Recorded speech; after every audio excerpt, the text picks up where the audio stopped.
हाँ फराज, तो क्या कह रहे थे तुम?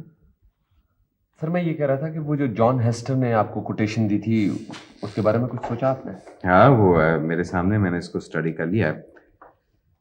तो बस मैं चाहता था कि एक नज़र चेयरमैन को और देखा दूं, अगर वो अप्रूव कर लेते तो वेल एंड गुड, हम फॉलो। सर ये शब्बीर साहब ने बहुत बहुत शुक्रिया miss Murad.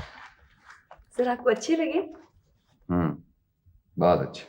Thank you sir. अच्छे भाई, ये तो बहुत खूबसूरत फूल हैं।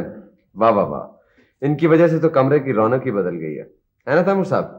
किस कदर खुशगवार असर पड़ा है। फराज, फूल हमेशा हैरत अंगेज तौर पर असरअंदाज होते हैं। जी हाँ, मैं भी यही कहता हूँ। आप हद दर्जा खुशकिस्मत हैं कि मिस मुराद ना सिर्फ आपका इतना ख्याल रखती हैं बल्कि कमरे का भी इतना ही ख्याल रखती हैं। वाकई।